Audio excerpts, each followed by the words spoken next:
रखनी है हमेशा के लिए कि that the charge on electron is 1.6 into 10⁻⁻19 coulomb. अक्सर एमसीक्यूज में ये आता है, ये इस वैल्यू के बारे में पूछा जाता है। इसके अलावा मास की वैल्यू जो है वो भी बहुत ज़्यादा इम्पॉर्टेंट है। The mass of electron is 9.11 into 10⁻⁻31 kg। तो ये मास का जो ये वैल्यू है ये अक्सर एफएसी तक या 20 तक महदूद है। पार्टिकल फिजिक्स में हम इलेक्ट्रॉन के मास को इस तरह लिखेंगे 0.511 मेगा इलेक्ट्रॉन वोल्ट। तो हम जब किसी भी पार्टिकल का मास लिखेंगे पार्टिकल फिजिक्स में तो उसको हम ज़रूर मेगा इलेक्ट्रॉन वोल्ट में लिखेंगे, और केजी में भी लिख सकते हैं, लेकिन बेहतर तरीका मेगा इलेक्ट्रॉन वोल्ट में है। तो ये आपने याद रखनी है कि that the mass of electron is 0.511 mega electron volt. इसके अलावा अगर हम स्पिन और एंगुलर मोमेंटम की बात करें इलेक्ट्रॉन की, दैट द स्पिन और angular momentum of electron is 1/2h cut. तो इलेक्ट्रॉन का जो स्पिन है वो स्पिन हाफ है। तो अगर स्पिन हाफ है तो इससे हमें इलेक्ट्रॉन्स के स्टैटिस्टिक्स के बारे में भी पता चलता है। No we write here point number 4 statistics. Electrons are fermions and they follow the Fermi Dirac statistics. Electron जो है ये फर्मियंस है। इससे पहले हमने बात की थी कि इलेक्ट्रॉन्स जितने भी है वो फर्मियंस है। तो अगर वो फर्मियंस है तो इलेक्ट्रॉन क्या हो गया, इलेक्ट्रॉन भी फर्मियन है।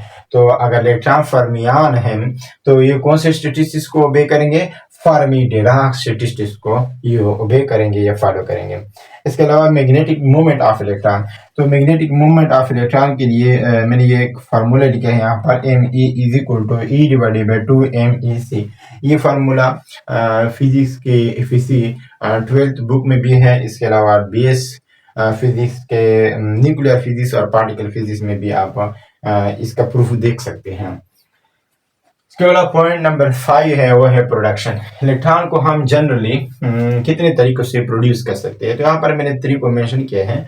आप देख सकते हैं बाय हीटिंग। इलेक्ट्रॉन को हम प्रोड्यूस कर सकते हैं बाय हीटिंग। अगर हम किसी मेटल सरफेस को कंसीडर करें कि ये एक मेटल है, तो अगर हम इसको हीट अप करें टू हाई टेम्परेचर तक, तो इससे इलेक्ट्रॉन इजीली इजेक्ट हो सकते हैं या इमिट हो सकते हैं। हम यूँ कहें कि इलेक्ट्रॉन्स आर प्रोड्यूस, तो इलेक्ट्रॉन पैदा हो सकते हैं बाय आयोनाइजेशन। अगर हम गैसेस को आयोनाइज करें तो और इस पर इलेक्ट्रिक फील्ड और मैग्नेटिक फील्ड अप्लाई करें तो उससे भी हम इलेक्ट्रॉन्स को इमिट कर सकते हैं या पैदा कर सकते हैं।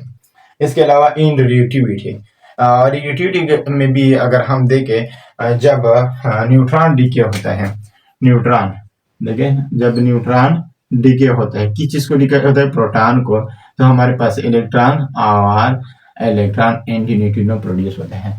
जब न्यूट्रॉन डीके होते हैं प्रोटॉन डीके होते हैं तो फिर तो पॉजिट्रॉन बनता है, लेकिन जब न्यूट्रॉन डीके होते हैं प्रोटॉन को तो उस वक्त हमारे पास इलेक्ट्रॉन्स बनते हैं यानी प्रोड्यूस होते हैं। तो रिलेटिविटी में भी हमारे पास प्रोटॉन जो है इलेक्ट्रॉन जो है वो पैदा हो सकते हैं। इसके अलावा जो लास्ट पॉइंट जो मैंने लिखा है वो बहुत ज़्यादा इंपॉर्टेंट है, that electron is a stable particle. Electron एक स्टेबल पार्टिकल है। इसके प्रीवियस लेक्चर में मैंने तफसील के साथ इस पर बात की थी that electron is a purely fundamental particle.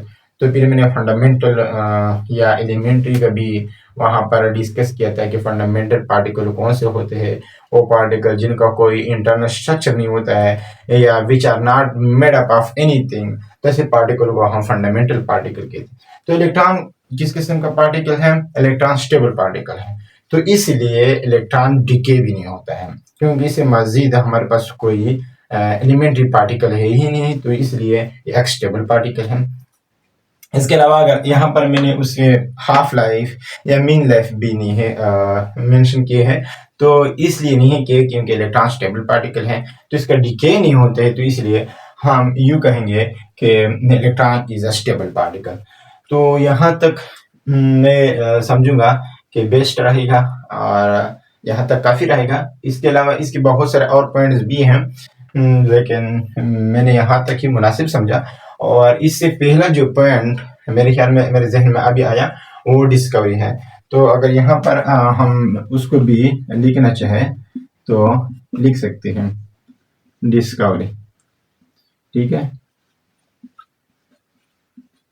Discovery. Electron को किसने डिस्कवर किया था, जे थॉमसन ने। इलेक्ट्रॉन को जे थॉमसन ने डिस्कवर किया था। कब डिस्कवर किया था, 1897 में। Electron is discovered by J Thomson, इस तरह लिख सकते हैं। The electron was discovered by J Thomson in 1897 और उसका उन्होंने एक मॉडल पेश किया था, plums pudding model, that atom contains electron is plumped in a pudding। तो इस तरह का एक मॉडल उन्होंने पेश किया था जे थॉमसन ने 1897 में, और उस वक्त उसने इलेक्ट्रॉन को डिस्कवर किया था।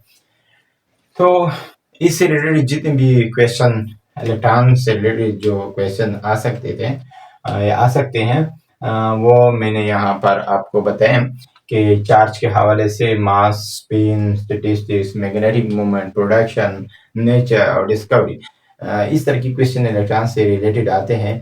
और इससे मज़ीद अगर आप इलेक्ट्रॉन को स्टडी करना चाहते हैं तो फिर इसमें लंबी चौड़ी और भी बातें हो सकती हैं और आ भी सकते हैं, लेकिन इंटरव्यू तक या प्रेजेंटेशन तक या पेपर से रिलेटेड यहाँ तक ही काफ़ी है। अल्लाह हाफिज़, फिर मिलते हैं।